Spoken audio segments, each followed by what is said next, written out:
Hey, this is Mark, and you're welcome to AUTOSAYS. The first time you opened Instagram and saw someone your age driving a brand new car you couldn't afford, something inside you shifted, didn't it? Maybe it was curiosity, maybe envy, maybe pressure. But whatever it was, it worked. Because today, more Americans choose their next car based on what they see online, rather than what they actually need. And that's exactly why this story matters. Before we go any deeper, hit that like button, subscribe, and stay with me, because by the end of this video, you might never look at your dream car the same way again. Now imagine this. It's 2005.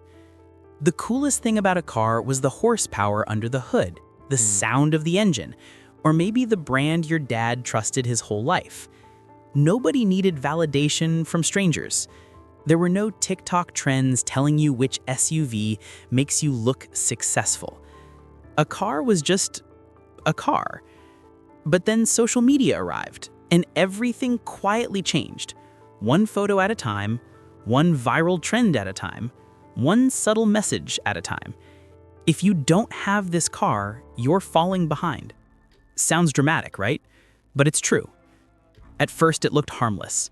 People sharing road trips, clean dashboards, shiny new rides.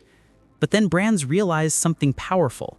The more insecure you felt about what you drive, the more money they could make. Suddenly, the car in your driveway wasn't transportation anymore. It was a statement, a digital identity, a badge of honor, or a quiet reminder that you weren't keeping up. And that's where Act 1 ends. But stay with me, because this is where the story turns darker. You know that feeling when you scroll through your feed and suddenly think, maybe my car is too old, maybe I should upgrade? Well, that feeling didn't happen by accident. Behind every viral car trend, behind every dream garage video, behind every influencer casually showing off their new wheels, there's an entire financial strategy designed to push you into buying faster, younger, and with more debt. And here's the scary part. It's working. Americans today borrow more money for cars than ever before.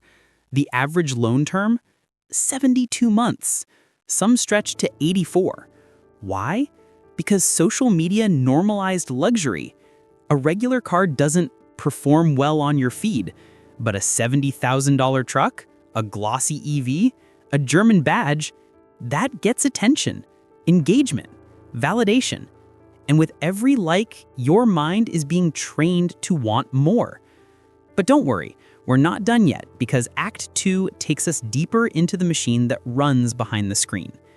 Picture a room full of marketing teams, data analysts, and behavioral psychologists sitting in front of massive dashboards showing exactly what people click, share, and desire. Your car dreams are literally being measured. These companies already know what color you prefer, what features make you feel elite, and even which influencer you secretly trust when they recommend a new model. It's modern psychology blended with old-school advertising, but much more precise. Still with me? Good, because here comes the twist. In the past, car companies had to rely on dealerships, TV ads, and magazines to convince you. It was slow, it was expensive, it was guesswork. But today, a single viral TikTok can sell more cars than $1 million commercial. And guess who pays for that? You. Higher prices, higher demand, higher monthly payments disguised as affordable financing. And don't think automakers didn't notice. Many brands redesigned entire models to look good on camera. Sharper headlights, bigger screens, cleaner lines, interior lighting that glows perfectly on a phone lens.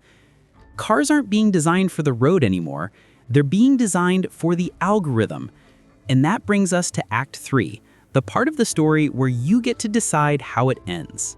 By now you might be wondering, if social media has so much control, is it still possible to choose the right car for me? Yes, but it requires awareness. Start by realizing why you want a car. Do you want it because it fits your life or because it fits your feed?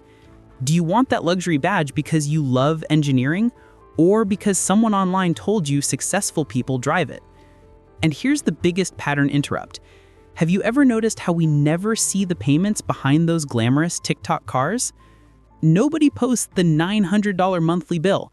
Nobody flexes their 18% APR. Nobody shows the stress of being financially trapped in something they bought for clout. The online world only shows the shine, never the struggle. But you're smarter than that, especially now. And here's the final cliffhanger. This entire social media-driven car culture is still evolving. Even more aggressive digital marketing is coming. AI-generated influencers, micro-targeted ads, personalized car offers that appear right when you feel vulnerable. The question is, will you let the algorithm steer you, or will you finally take the wheel? If you're still watching, you're part of the group that wants to understand, not just follow. And that makes you dangerous in a good way. So before you go, drop a like, hit subscribe, and share this video with someone who you know is this close to buying a car because they saw it online. Because the next chapter of this story, the one where buyers wake up and take back control, that starts with you.